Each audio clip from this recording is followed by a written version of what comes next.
No seu trabalho, você já não é mais reconhecido como antes. Um dia, foi um jornalista de sucesso, trazia boas matérias, mas agora você consegue mais viver da sombra do que você foi um dia. Mas, para além dessa situação, existem outras coisas que acabam estragando o seu dia. O seu chefe vive fazendo piadinhas a respeito do seu trabalho e de que outras pessoas vão acabar passando à sua frente. Mas, mais do que isso, o que irrita Kamome em Smile são sorrisos. E é por aí que nosso vídeo vai começar hoje. Fala galera, beleza? Como vocês estão? Tudo certo? Bom, hoje a gente vai dar uma analisada no mangá Smile, que saiu agora no ano de 2026, e a gente vai dar uma olhada no primeiro volume dele, né? A gente não vai analisar os 5 volumes da obra por completo, eu vou dar uma analisada e falar a minha opinião a respeito do primeiro volume, eu já li tudo, mas para instigar também vocês a lerem e também não ficar só um vídeo de contação de história. Bom, em Smile a gente vai acompanhar a vida de Yushi Kamome, um jornalista que tá meio para baixo ali, tanto no trabalho. Ele chega na casa dele e a conta tá no negativo. Tudo muda quando na sua porta batem e lá estão 2 senhores com sorrisos na cara, o que já deixa ele bem incomodado. Esses senhores fazem parte de uma organização, a Sociedade do Coração Sorridente, que basicamente é um lugar que te convida a sorrir, independente de qualquer coisa, independente de qualquer situação. Apenas sorrir. Yushi, então, com seu problema com sorrisos, acaba batendo boca ali com esses 2 senhores que insistem para ele conhecer a organização. Ele fala que não, briga com eles, fala como vocês conseguem sorrir, ele considera o sorriso uma coisa falsa, então ele fecha a porta com tudo. Quando ele fecha a porta, ele acaba prendendo a mão de um dos 2 senhores que estava ali à porta. Ele fica meio com remorso e acaba abrindo a porta e aceitando um panfleto, mais por educação. Porém, quando ele aceita esse panfleto, algo nele chama a atenção. A sua ex-esposa, Megumi, estava ali. O que será que ela estava fazendo nessa religião? Qual foi o motivo que fez ela ir para lá? É o que a obra vai trazer para a gente também. É muito interessante a gente acompanhar em Smile. Claro que as outras obras, os outros mangás, quadrinhos também retratam isso muito bem. Mas em Smile é muito interessante quando a gente olha para as expressões faciais das pessoas. É muito interessante como os personagens vão movendo os músculos e é bem tipo assim, eu consegui reparar bem detalhadamente como essa construção do sorriso chega a ser até desconfortável para quem tá vendo, sabe? É um sorriso forçado, estranho, não é como se a pessoa estivesse se divertindo. É um sorriso forçado, estranho, até indigesto, por assim dizer. Bom, ele resolve ficar com um panfleto e descobrir o porquê e o que a sua ex-esposa está fazendo lá. Para fazer isso, ele então liga para um amigo dele, que ele não vê há muito tempo. Esse amigo é um investigador da polícia. Esse investigador, o Zomi, então se encontra com ele em um bar, eles conversam um pouco, até que Yushi pergunta para ele o que ele sabe a respeito da Sociedade do Coração Sorridente. E aqui tem algo que vai perdurar pela obra inteira. Todo mundo com quem ele conversa, todo mundo com quem ele vai atrás, fala pra ele, olha, não se mexe com essa galera, não vai atrás dessa galera. E é sempre algo muito estranho, porque se é um lugar para você sorrir, qual será o grande perigo disso, né? Por que será que essa seita é tão... as pessoas têm tanto medo de estar perto dela? É interessante você parar para pensar que esse comportamento de seita vai ser também retratado no livro, e eu vou trazer mais para frente uns 2 palitinhos a respeito desse tema também, além de só falar sobre o próprio início, né, sobre o próprio pontapé da história. Yushi não dá ouvidos para Uzomi e resolve mesmo assim ir atrás. Para isso, ele vai se disfarçar, ele tira a barba e para fazer parte da Sociedade do Coração Sorridente, ele dá um nome falso. Todos lá vão chamar ele apenas de Sr. Satou. Quando ele entra então, ele percebe que talvez o que eles queiram ali é somente arrancar dinheiro, visto que a primeira vez que ele precisa contribuir com uma bênção para a sociedade, ele precisa dar dinheiro. Então, já no primeiro dia que ele está lá, ele é convidado para um evento surpresa. Eles vão conhecer o pai Souhen. É um evento totalmente bizarro, onde esse pastor, é uma espécie de cerimonialista ali, vai ficar lá na frente e todas as outras pessoas que estão dentro do salão vão só sorrir, sorrir, sorrir, sorrir, sem parar.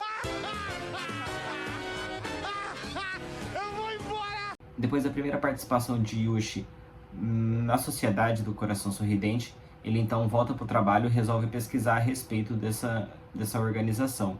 E o que ele encontra é tudo limpo, não tem rastro nenhum de polêmica, de crime, de desvio de dinheiro, nada. É tudo limpo, muito limpo, até demais. Enquanto ele está lá pesquisando, o seu chefe vem e percebe o que ele tá lendo.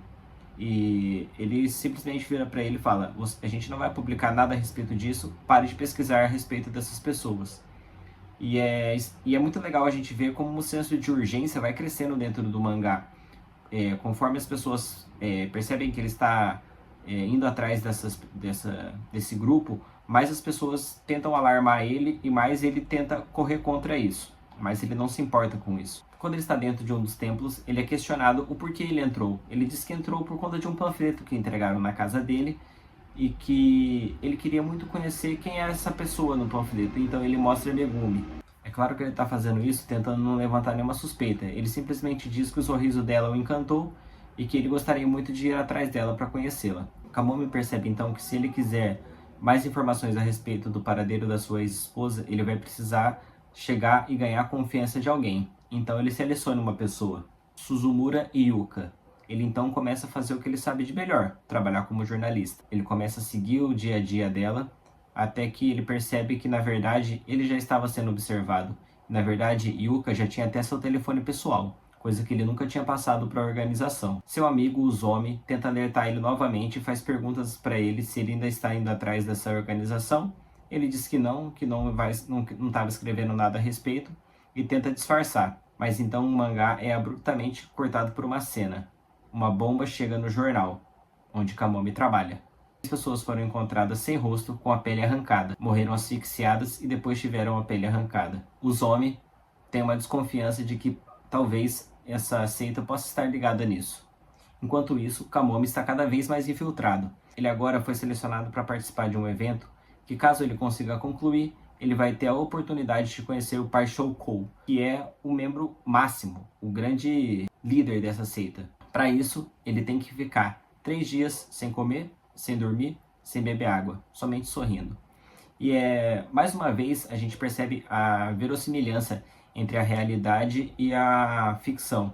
É comum nessas seitas que as pessoas entrem em transe por meio desses festivais, desses exercícios, dessas coisas que acontecem em círculo durante vários dias repetidamente. Eu recomendo para quem gosta desse tema também a série Wild Wild Country, que saiu pela Netflix, que vai falar a respeito da história do Osho. Era muito comum esses rituais de longa duração, essas exposições altas à música, a exercícios repetitivos, e a gente vê isso também na série. No começo é muito difícil para Kamome, visto que ele não quer mais sorrir por algum motivo, e ele não quer mais, e o sorriso incomoda tanto ele. Mas conforme as coisas vão entrando na mente dele, ele percebe que ele consegue sorrir, e depois desse transe, o mangá corta para ele sendo selecionado, ou seja, ele conseguiu ficar os 3 dias rindo, sem parar. Ele volta para casa, descansa, e logo vão buscar ele. No caminho, a gente vê outra semelhança. Não é todo mundo que sabe onde esse grande líder mora. A série foi inspirada em alguns casos, eu não sei se nesses que eu falei do Osho e tal, mas no Japão a gente teve uma seita chamada da Grande Verdade, onde, se você pesquisar, eles fizeram um ataque de gás sarin no metrô de Tóquio, acredito que em 95, e foi uma das grandes inspirações a respeito dessa série. E essa verossimilhança de não saber onde esse líder está, de sempre andar vendado para ir até onde o líder está, acaba aparecendo também na realidade. O primeiro volume vai finalizar com um evento muito bizarro, onde todos colocam máscaras, ou seja, ninguém pode ver o rosto de ninguém, e eles vão sorrir para esse pai Shoukou. Bom, é muito interessante a gente ver esse mangá. Eu gostei dessa parte investigativa e também desse suspense, dessa tensão e até desses momentos de lapso onde o personagem parece que está entrando em transe, mas principalmente o que me chamou a atenção foram as artes, que a gente realmente fica bem incomodado a respeito disso, a respeito de como as pessoas vão fazendo um sorriso forçado que incomoda, sabe? É estranho de ver, acaba caindo até num vale da estranheza.